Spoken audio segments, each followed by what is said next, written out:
I was her plan B. Now I'm her ending. I should have known something was wrong when Linda insisted on hosting dinner that Friday. My wife hadn't cooked a real meal in months, but suddenly she was all about entertaining her work friends at our place. I figured she wanted to show off the kitchen renovations I'd finished the week before. New backsplash, refinished cabinets, the works. All done with my own hands, naturally, because that's what blue-collar guys like me do. "Jack, can you fire up the grill?" Linda called from inside, her voice carrying that fake sweetness she used when she wanted something. I was already prepping the steaks, had been for the past hour while she fussed with her hair and makeup, like she was going to some fancy gala instead of feeding 3 women from the law office where she worked as a legal admin. Our neighborhood was quiet that evening, the kind of peaceful you get in small New England towns where everyone knows everyone else's business. Mrs. Bellamy next door was watering her flowers, giving me that knowing nod she always did. Probably wondering why we were having company on a Friday when most folks were settling in for the weekend. "Evening, Jack," she called over the fence. "Smells good over there." "Thanks, Mrs. B. Linda's got her work friends coming by." She nodded, but something in her expression made me pause, like she knew something I didn't. But that was Mrs. Bellamy, always acting like she had the inside scoop on everyone's life. The first car pulled up just as I was getting the coals to the right temperature. Sandra from Linda's office, followed by 2 other women I'd met maybe twice. They were dressed up, laughing loud enough to wake the dead, carrying bottles of wine like they were planning to make a night of it. "Jack!" Sandra called out, her voice already carrying that edge that comes after a few pre-dinner drinks. "How's our favorite handyman?" I forced a smile and waved. Linda appeared at the back door, looking like she'd stepped out of a magazine. Hair perfect, makeup flawless, wearing that blue dress I'd bought her for our anniversary last year. She kissed my cheek, but it felt cold, mechanical. "The girls are here," she said, stating the obvious. "Steak's almost ready? Give me 10 minutes. I watched as she practically floated back to her friends, transforming into this animated, bubbly version of herself that I rarely saw at home anymore. When it was just us, she was usually buried in her phone or complaining about work. But put her in front of an audience, and suddenly she was the life of the party. I could hear them through the kitchen window as I tended the grill.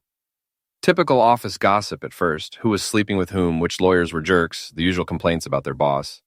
But then the conversation shifted and I started picking up my name in their chatter. "And Jack's so handy around the house," Linda was saying, and I smiled despite myself. Maybe she did appreciate all the work I put into our home. "You're so lucky," Sandra replied. "My husband can barely change a light bulb." "Oh, I don't know about lucky," Linda's voice carried a tone I didn't recognize. "I mean, he's useful, I'll give him that. But sometimes I think about what could have been, you know?" The steaks sizzled on the grill, but I found myself leaning closer to the window. "What do you mean?" one of the other women asked. "Well, my ex, Derek from college, he just got promoted to partner at his firm in Boston, making serious money now. Sometimes I wonder what my life would have been like if I'd stuck with him instead of settling for..." She paused, and I could practically hear the shrug in her voice. My hand tightened on the grill tongs. "Settling for this? For me? But Jack seems like a good guy," Sandra said, though her tone suggested she was just being polite. "Oh, he is. He's reliable, predictable, like a golden retriever, Always there, always eager to please, but Derek had ambition. He was going places. Still is, apparently." The women laughed, and the sound felt like nails on a chalkboard. "Plus," Linda continued, her voice dropping to what she probably thought was a whisper, but carried clearly through the screen door, "Derek was better at other things too, if you know what I mean." The explosion of giggles that followed made my stomach turn. I stood there, spatula in hand, listening to my wife of 8 years tear me apart for the entertainment of her friends. "Linda, you're terrible," Sandra gasped between laughs. "I'm just being honest. Sometimes I lie in bed at night and think about what I gave up. Derek was passionate, exciting. He made me feel alive. Jack makes me feel safe, comfortable, like a favorite pair of old slippers." More laughter. I felt like I was going to be sick. "So why did you marry him?" another voice asked.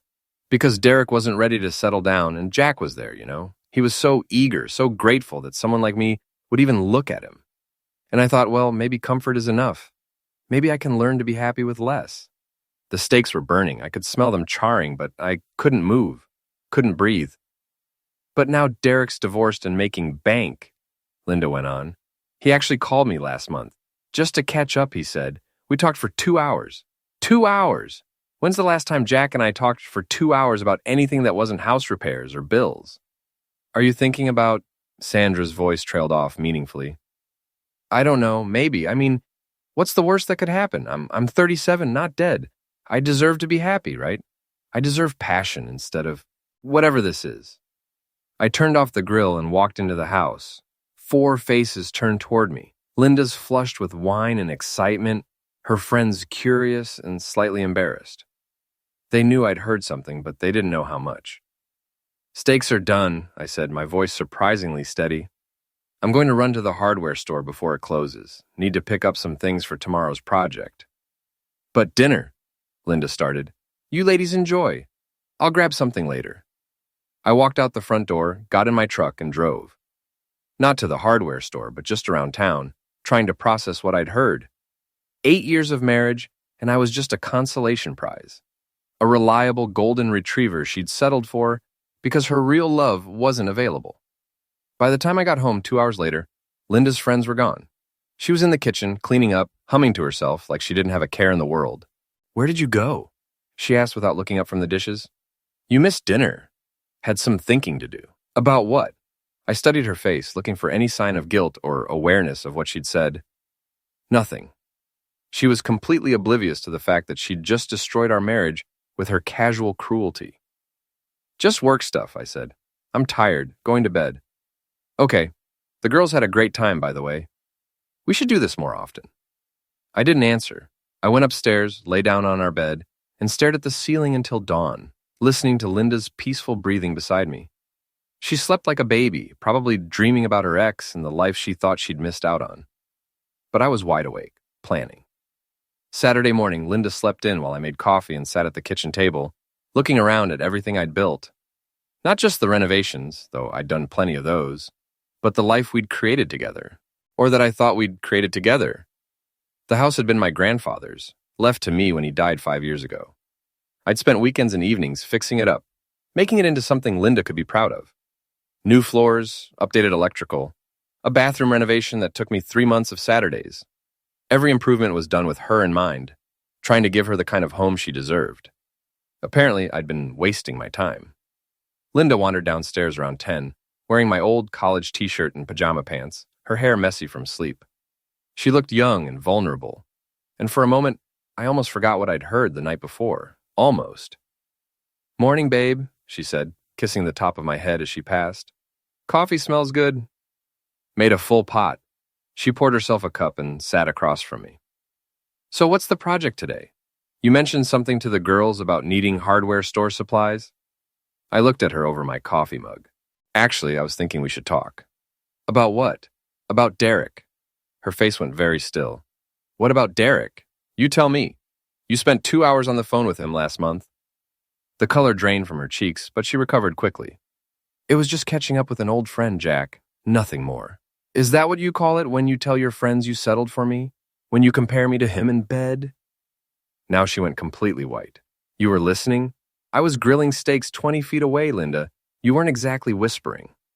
She set down her coffee cup, her hands shaking slightly. Jack, You what? You didn't mean it? You were just showing off for your friends because that somehow makes it better? I'd had some wine. I was just talking. You were talking about how you settled for me. How I'm like a golden retriever. How your ex was better at everything, including love. Linda's eyes filled with tears, but I wasn't buying it. Not anymore. I didn't mean it like that. How did you mean it, Linda? Because it sounded pretty clear to me. You married me because Derek wasn't available. And now that he is, you're having second thoughts. That's not true, isn't it? You said you deserved to be happy. You said you deserved passion instead of whatever this is. So what is this, Linda? What are we? She was crying now, real tears streaming down her face. We're married, Jack. We love each other. Do we? Because last night it sounded like you love the idea of what I can provide, stability, comfort, a nice house, but you don't actually love me.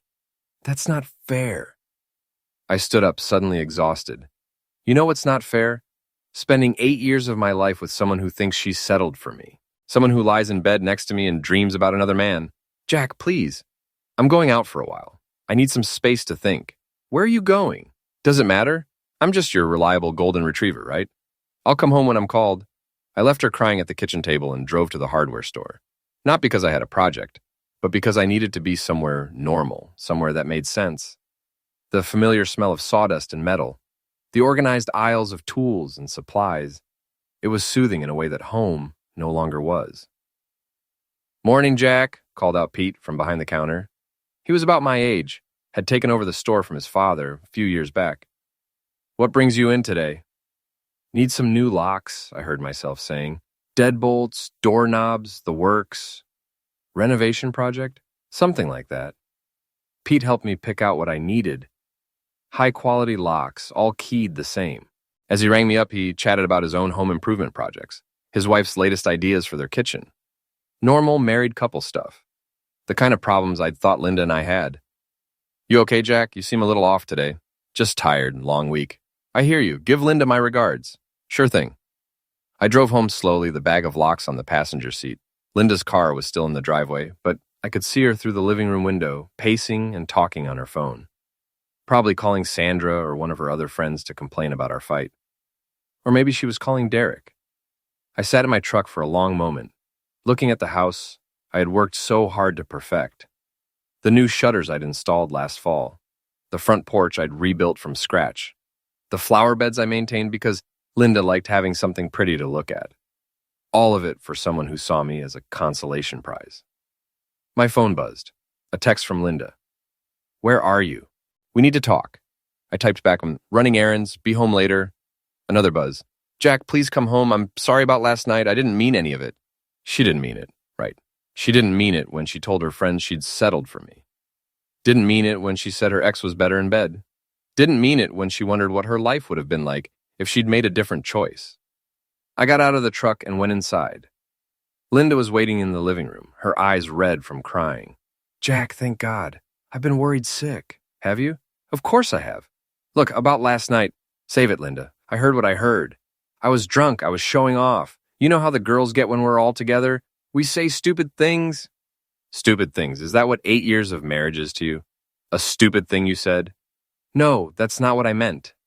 "Then what did you mean?" "Because I've been thinking about it all morning, and I can't come up with any interpretation that doesn't end with you wishing you'd married someone else." She moved toward me, reaching out like she was going to touch my arm, but I stepped back. "Jack, I love you." "Do you, or do you love what I represent? Security, stability, a nice house, and someone to fix the leaky faucets?" "That's not... Because if that's all this is, Linda, if I'm just a placeholder until something better comes along, then we need to be honest about it. You're not a placeholder. Then why did you tell your friends you settled for me?" She didn't have an answer for that. Or maybe she did, but she knew it would only make things worse. "I need some time to think," I said finally. "About us, about what I want." "What does that mean?" "It means I'm going to stay at my sister's place for a few days. Give us both some space to figure out what we really want." "Jack, no. Don't do this. We can work through this. Can we? Because right now, I don't even know who you are anymore." I went upstairs and packed a bag while Linda followed me around, alternately crying and trying to convince me to stay. But I was done listening. Done being the reliable golden retriever who was grateful for whatever scraps of affection she threw my way. "I'll call you in a few days," I said, shouldering my duffel bag. "Jack, please." "A few days, Linda. That's all I'm asking for." I drove to my sister Jess's apartment across town, my mind already working on what came next. Because this wasn't over. Not by a long shot. Linda thought she'd settled for me. She thought her ex was better than me in every way. She was about to find out just how wrong she was. Jess lived in a converted warehouse downtown, the kind of trendy loft space that young professionals loved, and I usually found pretentious. But my sister had always marched to her own drummer. And at 34, she was doing well for herself as a bartender at one of the nicer places in town. She also had a talent for seeing through people's BS, which was exactly what I needed right now. "Let me get this straight," she said, handing me a beer and settling into the chair across from her couch. "Linda told her friends she settled for you, compared you to a golden retriever, and bragged about her ex being better in bed? That's the highlight reel, yeah. And you just packed up and left? What was I supposed to do? Pretend I didn't hear it?" Jess took a long pull from her beer, studying me with those sharp green eyes we'd both inherited from our mother. "You could have confronted her right then and there. made her own her words in front of her friends. I was too shocked, too angry. I needed time to think. And now that you've had time to think? I stared at the label on my beer bottle, picking at the corner with my thumbnail. Now I'm wondering how long she's felt this way.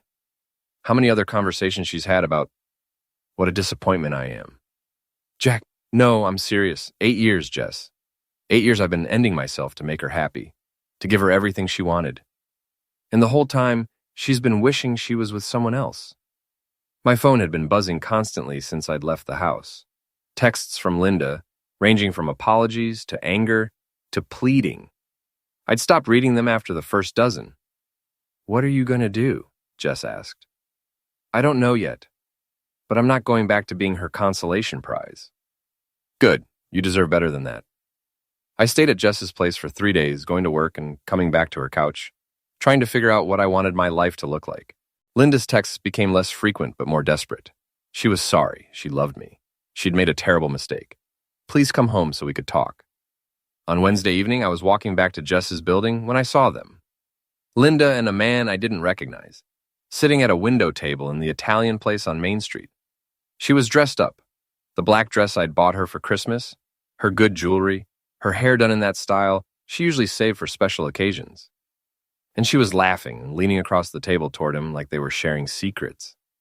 I ducked into the doorway of the shop next door and watched. The man was tall, well-dressed, probably mid-40s, handsome in that polished, professional way that screamed money and success. He had the kind of confidence that came from never having to worry about making rent or whether you could afford to take your wife somewhere nice for dinner. Derek. It had to be. As I watched, he reached across the table and took Linda's hand. She didn't pull away. Instead, she smiled, really smiled, in a way I hadn't seen in months, maybe years. My phone buzzed, a text from Linda. Missing you so much tonight, wish you were here. I looked up at the restaurant window. She was still holding Derek's hand, still smiling at him like he was the most fascinating man in the world. I took a picture, then I walked back to Jess's apartment and showed her the photo. Holy crap, she breathed. She's actually cheating on you? Looks like it. While she's texting you about missing you? Apparently. Jess stared at the photo for a long moment. What a piece of work. So what now? I thought about it. Linda wasn't just someone who'd said some hurtful things after too much wine. She was actively betraying our marriage, probably had been for weeks. All those late nights at work, all those times she'd been distant and distracted, it all made sense now. Now I stopped feeling guilty about what I heard Friday night, I said. And I start planning. Planning what? Linda thinks she's settled for me. She thinks Derek is better than me in every way. She wants passion and excitement instead of boring old reliable Jack. Okay, so I'm going to give her exactly what she wants. I'm going to show her what life looks like without her consolation prize holding her back. Jess raised an eyebrow. That sounds ominous. Not ominous, just educational. I spent the rest of the evening researching Derek online. It wasn't hard. Linda had mentioned his last name enough times over the years, and there was only one Derek Morrison who'd gone to our college and was now a partner at a Boston law firm. Successful, like Linda had said. Recently divorced, like she'd mentioned. And based on his social media presence, definitely the type who thought he was God's gift to women. He also had a very nice car, a BMW that probably cost more than I made in 2 years. And according to the restaurant's social media page, he and Linda had been there before. Multiple times, based on the photos I found. My wife wasn't just having an affair. She was flaunting it, taking him to places in our own town where people would see them together. The disrespect was breathtaking. I called in sick to work Thursday and drove to the restaurant at lunchtime. Sure enough, Derek's BMW was parked out front. I waited across the street until they came out, watching Linda kiss him goodbye like they were teenagers. Then I followed him to the motel on the edge of town. The Pine View Motor Lodge wasn't exactly the Ritz, but it was discreet and cheap. The kind of place you went when you didn't want to be seen. Derek went into room 237, and 20 minutes later, Linda's car pulled into the parking lot. I sat in my truck and watched her walk up to his door. She knocked twice, paused, then knocked once more. Some kind of signal they'd worked out. He opened the door, pulled her inside, and closed it behind them. I drove home. The house felt different somehow, smaller, shabbier, like seeing it through Linda's eyes had changed how I perceived it. But it was still mine. My grandfather's house, left to me free and clear. My renovations, my improvements, my work that had made it beautiful. Linda's things were scattered around like she'd never left. Her coffee cup from Saturday morning was still on the kitchen table. Her magazines were stacked on the coffee table. Her clothes were draped over the chair in our bedroom. Their bedroom, I corrected myself, because I wasn't sleeping there anymore. I started in the bedroom, packing Linda's clothes into garbage bags. Not carefully, just stuffing everything in without regard for wrinkles or damage. Dresses, shoes, jewelry, makeup, all of it went into black plastic bags. Then I moved to the bathroom, clearing out her toiletries and beauty products. The living room was next. Her books, her decorative pillows, the framed photos of us that now seemed like lies. It took me 3 hours to pack up 8 years of shared life. When I was done, there were 15 garbage bags lined up on the front porch, along with a handwritten sign. Free stuff. Help yourself. Then I called a locksmith. Need all the locks changed, I told him. Today, if possible. Emergency situation? You could say that. He arrived at 4:30 and had the job done by 6. New deadbolts, new doorknobs, new garage door locks. I was the only one with keys. By 7 o'clock, half the bags on the porch were gone. Mrs. Bellamy had taken the decorative pillows and some of the books. A couple of college kids had grabbed most of the clothes. The rest would be gone by morning. This was a small town, and word traveled fast when there was free stuff to be had. I ordered a pizza, cracked open a beer, and waited. Linda's car pulled into the driveway at 8:15. I watched from the kitchen window as she got out, saw the remaining bags on the porch, and broke into a run. She tried her key first. When it didn't work, she started pounding on the door. Jack! Jack, open this door! What the heck is going on? I took another sip of beer and didn't answer. Jack, I know you're in there. Open the door. The pounding got louder, more frantic. My stuff. Jack, where is all my stuff? What did you do? I walked to the front door but didn't open it. Your stuff is where it belongs, Linda. With people who appreciate it.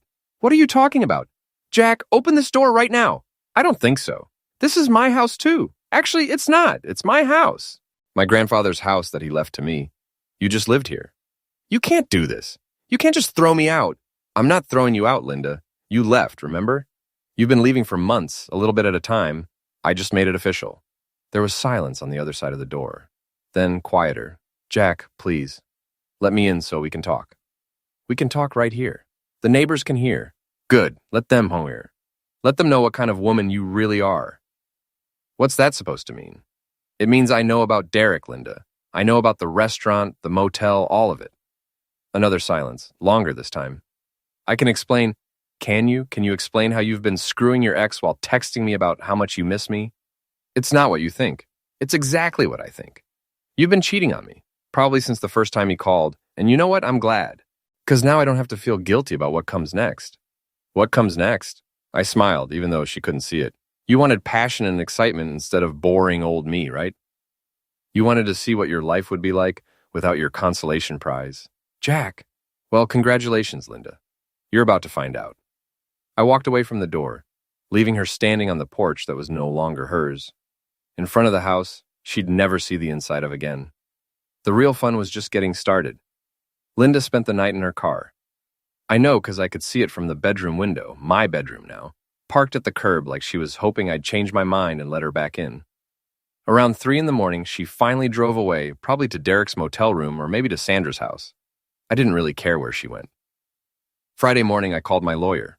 Jim Patterson had handled my grandfather's estate and a few other legal matters over the years. He was old school, the kind of attorney who still kept paper files and believed in handshake deals, but he knew his business.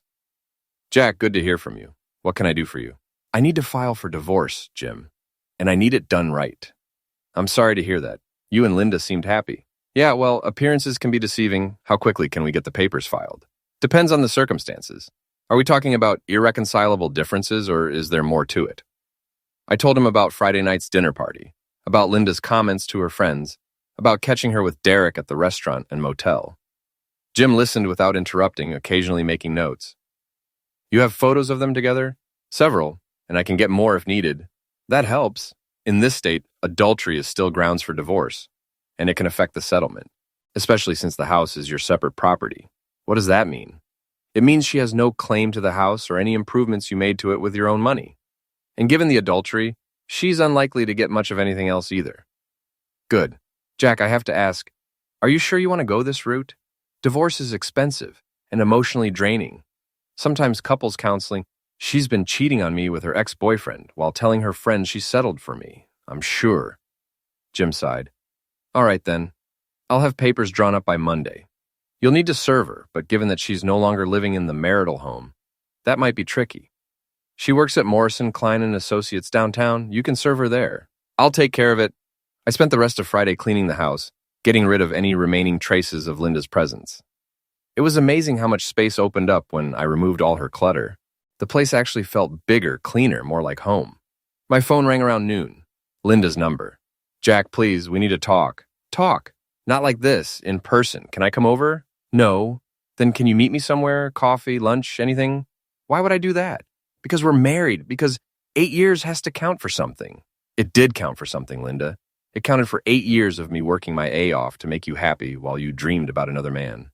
That's not, You never what? Never told your friends I was a consolation prize? Never said Derek was better than me in bed? Never spent yesterday afternoon in a motel room with him? Silence. I thought so. Jack, I made a mistake.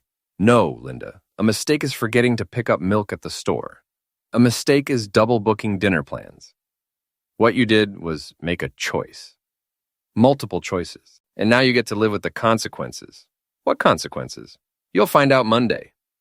I hung up and turned off my phone. Saturday, I drove to the gym. I'd been a member at Murphy's Boxing Club for about 5 years, ever since I'd decided I needed a hobby that didn't involve home improvement. It was an old school place. Heavy bags, speed bags, a ring where the serious fighters sparred. The kind of gym where you earned respect with your work ethic, not your bank account. Al Murphy, the owner, was in his 50s, a former Golden Gloves champion who'd opened the gym when his fighting days ended. He was working the heavy bag when I walked in, his movements still crisp and powerful despite his age. Jack, haven't seen you all week. Everything okay? Been better, Al. Mind if I work out some frustration? That's what the bags are for. I wrapped my hands and started hitting. Jab, cross, hook. Basic combinations. But I put everything I had behind them. The satisfying thud of leather on leather, the burn in my shoulders and arms, the sweat dripping into my eyes. It was exactly what I needed. Want to talk about it? Al asked after I'd been at it for 20 minutes. I told him the whole story between rounds. Al listened, occasionally nodding or shaking his head. So she's been playing house with you while screwing around with her ex? That's about the size of it. And now she wants to work things out? Says she made a mistake. Al snorted. Mistake, right. You know what I tell the young fighters who come in here? Actions have consequences. You throw a lazy jab, you get countered. You drop your guard, you get knocked out. Life's the same way. Yeah. She made her choice, Jack. Multiple choices from what you're telling me. Now she gets to live with them. That's what I told her. Good. Don't let her guilt you into taking her back. Women like that, they'll keep pushing boundaries until you push back. I worked the bag for another hour, then hit the showers. When I came out, Al was waiting with 2 bottles of water. You know, he said, there's a fight next weekend at the community center. Local card and nothing fancy, but it draws a good crowd. You should come. Maybe I will. Bring some friends, make a night of it. I thought about that as I drove home. A night out in public showing everyone that I was doing just fine without Linda. That I wasn't sitting at home crying into my beer. Yeah, I like that idea. Sunday was quiet. I slept in, made a big breakfast, read the paper on the back deck. Normal Sunday morning stuff, except it felt different without Linda's constant chatter or complaints about work. Peaceful. Around noon, a car pulled into my driveway. Not Linda's car, a silver sedan I didn't recognize. A woman got out, someone I'd seen before but couldn't immediately place. She knocked on the front door and I opened it to find Sandra from Linda's office standing on my porch, looking uncomfortable. Hi, Jack. I'm sorry to bother you. Sandra, what can I do for you? Can we talk? About Linda? I almost said no, but curiosity got the better of me. Sure, what about her? She's staying with me right now and she's a mess. She says you locked her out, threw away all her stuff. I didn't throw it away. I gave it away. There's a difference. Sandra's face flushed. Jack, that's cruel. Is it? What would you call what she did to me? She made a mistake. Why does everyone keep calling it a mistake? She's been having an affair, Sandra. For weeks, maybe months. That's not a mistake, that's a betrayal. She loves you. No, she doesn't. She told you herself that she settled for me. That I'm like a golden retriever. That her ex is better than me in every way. Sandra had the grace to look ashamed. She was drunk. We all say things we don't mean when we're drunk. Do we? Because I've been drunk plenty of times, and I've never told anyone that my wife was a disappointment or that I wished I'd married someone else. Jack, you were there, Sandra. You laughed when she humiliated me and you encouraged her. So don't come to my door now and lecture me about being cruel. She's sorry. She wants to make things right. Too late for that. It's never too late if you really love someone. I looked at Sandra, really looked at her. Mid-30s, divorced, working a dead-end job, and living vicariously through her friend's drama. The kind of woman who thought love conquered all because she'd watched too many romantic comedies. You want to know what love looks like, Sandra? Love is working overtime to pay for your wife's dental work. Love is spending every weekend for 3 months renovating a bathroom because she doesn't like the old one. Love is listening to her complain about her job every night and offering solutions she never takes. Sandra shifted uncomfortably. Love is not telling your friends that your husband is a consolation prize. Love is not comparing him to your ex-boyfriend. And love is definitely not screwing said ex-boyfriend in a cheap motel while your husband thinks you're working late. She knows she messed up. She messed up when she married me in the first place, apparently. I'm just correcting her mistake. I started to close the door, but Sandra put her hand out to stop me. Jack, please. She has nowhere to go. She has Derek. I'm sure he'll take care of her. It's complicated. Is it? Because it seems pretty simple to me. She chose him over me. Now she gets to live with that choice. I closed the door and watched through the window as Sandra stood on my porch for a long moment, probably trying to think of some other argument. Finally, she gave up and drove away. An hour later, my phone rang. Linda again. Jack, Sandra came to see you. She did. She said you were cruel to her. I was honest with her. Maybe that's the same thing. This isn't you, Jack. You're not a cruel person. You're right. The old Jack wasn't cruel. The old Jack was a golden retriever who was grateful for whatever scraps of affection you threw his way. But that Jack is gone, Linda. You ended him Friday night. I didn't mean... Yes, you did. You meant every word. The only thing you didn't mean to do was get caught. That's not true. Prove it. What? Prove it's not true. Prove you didn't mean what you said. Cut off all contact with Derek, block his number, delete him from social media, never see him again. Silence. That's what I thought. It's not that simple. It's exactly that simple. You choose him or you choose me. But you don't get both. Jack, you've already made your choice, Linda. You made it weeks ago when you started sneaking around with him. Everything else is just noise. I hung up and turned off my phone again. Monday morning, I went to work early and threw myself into the job. I was a foreman for a construction company, and we had 3 projects running simultaneously. Keeping busy was easy, and the physical labor helped burn off some of the anger that was still simmering in my gut. Around 10, Jim Patterson called. Papers are filed, Jack. I had a process server deliver them to her office an hour ago. How did she take it? According to the server, not well. A lot of crying, some yelling. Her boss wasn't too happy about the drama. That's her problem. She's got 30 days to respond. In the meantime, you might want to think about changing your phone number. And maybe getting a security system for the house? You think she'll cause trouble? Scorned spouses sometimes do stupid things. Better safe than sorry. I spent my lunch break at the phone store, getting a new number. Then I stopped by the security company and arranged for cameras and an alarm system to be installed. By the time I got home that evening, Linda had been served, her friends knew about the divorce, and word was starting to spread around town. My phone, the new number, had 3 messages. One from Jess, asking if I was okay, one from Al at the gym, inviting me to grab a beer, and one from a number I didn't recognize. Jack, this is Derek Morrison. I think we need to talk. I smiled and deleted the message without calling back. Let him sweat for a while. We'd talk when I was ready, and I was nowhere near ready. Derek Morrison was exactly what I'd expected. Tall, polished, wearing a suit that probably cost more than most people's monthly rent. He was waiting in the parking lot when I got to the gym Tuesday evening, leaning against his BMW like he owned the world. Jack Brennan, that's me. Derek Morrison, I think we need to talk. I shouldered my gym bag and looked him over, handsome in that generic way that women seem to love, with perfect teeth and manicured nails. The kind of man who'd never worked with his hands or worried about making payroll. About what? About Linda. About this whole situation. What situation is that? Derek's confident smile flickered. Look, I know you're angry. Do you? But Linda and I, we have history. We were together long before she met you. Ancient history. She chose to marry me, remember? She made a mistake. There was that word again, mistake. Funny thing about mistakes, Derek. Usually when people make them, they try to fix them. They don't double down and make them worse. She was trying to fix things. That's why she called me in the first place. I set my gym bag down and took a step closer to him. Derek was taller than me, but he had that soft look of someone who spent his days behind a desk. I'd been swinging hammers and hauling lumber for 20 years. She called you to fix her marriage? That's an interesting approach. She was unhappy, Jack. She needed someone to talk to. And talking led to the Pineview Motel? Derek's face flushed.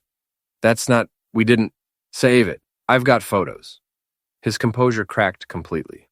Look, I never meant for things to go this far. It just happened. Things like that don't just happen, Derek. People make choices. You chose to pursue a married woman. She chose to cheat on her husband. Now you both get to live with the consequences. But that's what I'm trying to tell you.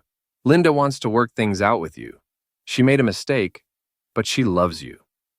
I laughed, and the sound made Derek take a step back. She loves me? Is that why she told her friends she settled for me? Is that why she said you were better than me in bed? She was drunk. She was honest. Probably the most honest she's been in years. Jack, listen. No, you listen. Linda made her choice. She chose you. Congratulations. She's all yours. That's not what she wants. Then she should have thought about that before she started screwing around. Derek ran a hand through his perfectly styled hair. This is ridiculous. You're being completely unreasonable. Am I? Let me ask you something, Derek. If Linda came to you tomorrow and said she wanted to leave me for you, would you take her? He hesitated just long enough to give me my answer. I thought so. You want to play house with my wife, but you don't want the responsibility that comes with it. You want all the fun with none of the commitment. That's not... Sure it is. You're 41 years old, recently divorced, making good money. If you wanted Linda, really wanted her, you'd have asked her to leave me months ago, but you didn't. You just wanted to have your fun on the side. Derek's face was getting redder. You don't know what you're talking about. Don't I? Tell me, Derek. Does Linda know you're here? Did you tell her you were coming to talk to me? His silence was answer enough. Right, because you know she'd be pissed if she found out. She thinks you're fighting for her, but really you're just trying to clean up your mess so it doesn't interfere with your comfortable life. That's not true, isn't it?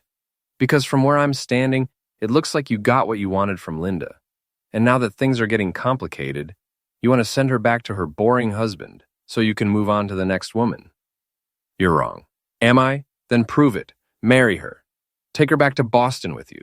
Give her the life she thinks she wants. Derek looked like I'd slapped him. It's not that simple. It's exactly that simple. But you won't do it, will you? Because deep down, you know the same thing I know. Linda isn't the woman you fell in love with in college. She's bitter, selfish, and willing to betray the people who love her when something better comes along. And if she'll do it to me, she'll do it to you. You're just I'm trying to what? Get my wife back. I don't want her back, Derek. You broke her. You bought her. She's your problem now. I picked up my gym bag and started walking toward the building. Derek called after me. Jack, wait. I turned around. Wait, what? She's been staying with her friend Sandra. She doesn't have anywhere else to go. So maybe you could, I don't know, maybe you could help her out. Just until she gets back on her feet. I stared at him for a long moment, trying to process what I was hearing. Let me get this straight. You want me to take care of the woman who cheated on me with you, so you don't have to deal with the inconvenience of her having nowhere to live? That's exactly what you're asking. You want me to be the reliable golden retriever again, cleaning up your mess so you can walk away with clean hands. Here's what I think, Derek. I think you're a coward. I think you pursued a married woman because it was exciting and risk-free. And now that there are real consequences, you want someone else to deal with them. That's not fair. Fair. You want to talk about fair. Was it fair when Linda told her friends she settled for me? Was it fair when you took her to restaurants in my own town where everyone could see you together? Was it fair when you screwed my wife in a cheap motel while I was home wondering why she was working so late? Derek had no answer for that. Linda wanted passion and excitement instead of boring old me. Well, congratulations, she got it. Now she gets to figure out what comes next. And so do you. I walked into the gym and left Derek standing in the parking lot next to his overpriced car. Al was working the speed bag when I came in, his hands moving in a blur. "Friend of yours?"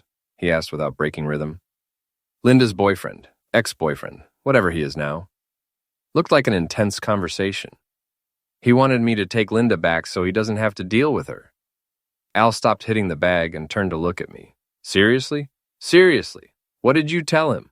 "I told him she was his problem now." Al grinned. "Good man. You can't fix stupid, Jack, but you don't have to live with it either." I spent the next hour working out my frustration on the heavy bag, imagining Derek's face with every punch. By the time I was done, I felt better than I had in days. My phone rang as I was driving home. Jess. "Hey, how are you holding up?" "Better than expected. Derek came to see me today." "Linda's Derek? What did he want?" "To convince me to take Linda back." "Are you kidding me?" I told her about the conversation in the parking lot. Jess listened with growing incredulity. "So let me get this straight," she said when I finished. "This guy steals your wife, and then when she becomes inconvenient, he wants you to take her back?" That's about the size of it. What a piece of work. Both of them. "Yeah. So what's next?" "I don't know. The divorce papers are filed. Linda's got 30 days to respond. After that, it's just a matter of waiting for it to be final. And then I get on with my life." "Good for you, Jack. You deserve better than what she put you through." After I hung up, I sat in my truck in the driveway, looking at the house that was finally, truly mine again. No more walking on eggshells, no more trying to anticipate Linda's moods, no more feeling like I wasn't good enough. For the first time in months, maybe years, I felt free. My new phone buzzed. A text from an unknown number. "This is Linda. Got your new number from Jess. Please call me. We need to talk." I deleted the message without responding. Some conversations were over before they started. 2 weeks later, Linda still hadn't responded to the divorce papers. According to Jim Patterson, that meant she was either going to contest the divorce or she was hoping I'd change my mind if she ignored the whole thing long enough. She was wrong on both counts. I'd settled into a routine that didn't include her. Work during the day, gym 3 nights a week, dinner with Jess on Sundays. The house stayed cleaner, the bills were lower, and I slept better than I had in years. The only disruption came from Linda's attempts to contact me. She'd gotten my new phone number from somewhere and had been sending increasingly desperate texts. I'd blocked her, but she kept creating new email accounts and social media profiles to reach out.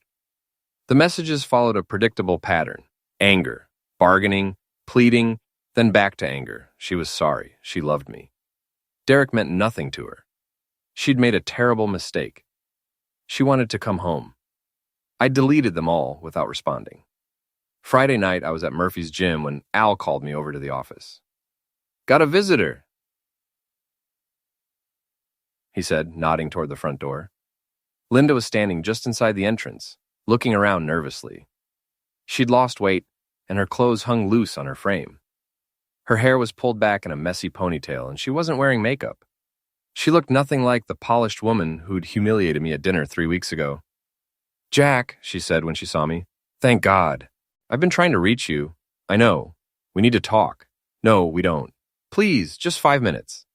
I looked around the gym. Everyone was pretending to mind their own business, but I could feel them watching.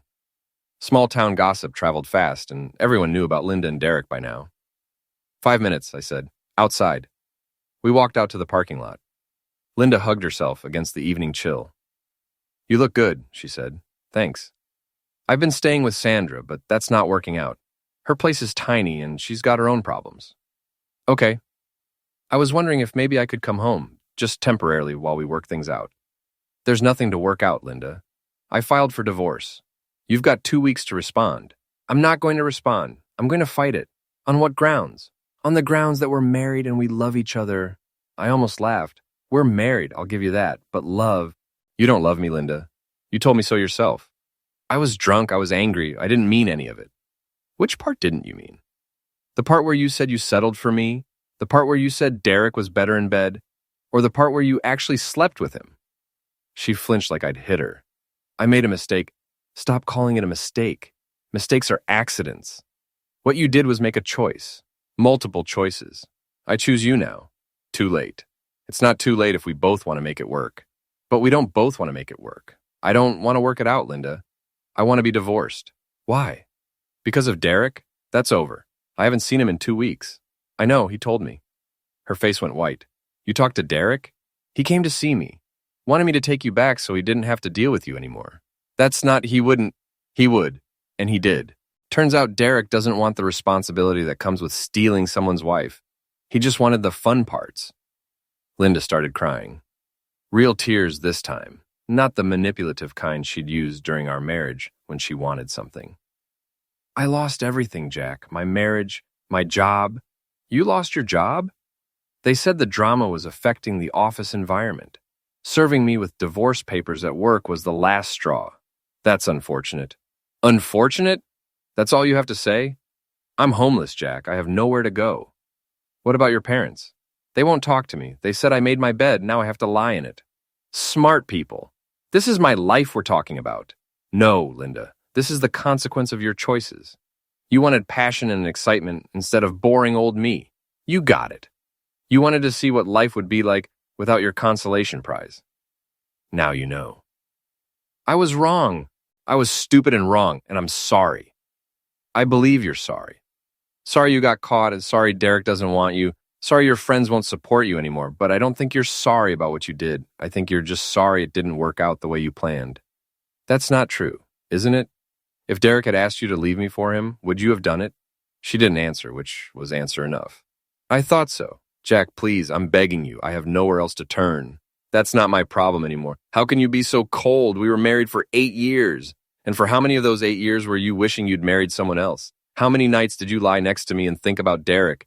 How many times did you compare me to him and find me lacking? It wasn't like that. It was exactly like that. You said so yourself. You told your friends you settled for me. That I was like a golden retriever. That Derek was better than me in every way. I was drunk. You were honest. Probably the most honest you'd been in years. Linda's crying had turned into full-blown sobbing. A few people walking by turned to stare, but I didn't care anymore about making a scene. What do you want from me, Linda? You want me to say it's okay? That I forgive you? That we can go back to the way things were? Yes. Well, I can't do that, because it's not okay, and I don't forgive you, and we can never go back to the way things were. You ended that marriage the night you humiliated me in front of your friends. Derek just helped you bury the body. I'll do anything, Jack. Anything to make this right. There's nothing you can do. It's over. I started walking back toward the gym, but Linda grabbed my arm. Wait, what if I could prove to you that I've changed? That I really do love you? I looked down at her hand on my arm, then back at her face. How would you do that? I don't know, whatever you want. I'll sign a prenup, I'll go to counseling, Linda, stop. I'll do anything. You want to prove you love me? Yes. Then let me go. She stared at me, not understanding. If you really love me, if you really want what's best for me, then sign the divorce papers and let me move on with my life. Let me find someone who won't see me as a consolation prize. Someone who won't humiliate me in front of their friends. Someone who won't cheat on me the minute something better comes along. But you had your chance, Linda. 8 years of chances. You threw them all away for a few afternoons with your ex-boyfriend. Now it's my turn to be happy. I pulled my arm free and walked back into the gym, leaving Linda crying in the parking lot. Al was waiting by the door. You okay? Yeah, I'm good. She's not going to give up easy. Doesn't matter, it's over either way. If she contests the divorce, it'll just take longer and cost more money. But it's still over. Good for you, Jack. You deserve better. I worked out for another hour, then drove home to my quiet house. No drama, no tears, no desperate pleading, just peace. 3 days later, Jim Patterson called. She signed the papers, Jack. Divorce will be final in 60 days. Just like that? Just like that. She also waived any claim to alimony or property settlement. Looks like she finally got the message. Or Derek finally agreed to take her back. Either way, you're free. Free, I like the sound of that. That evening, I was grilling a steak on the back deck when my phone rang. Jess.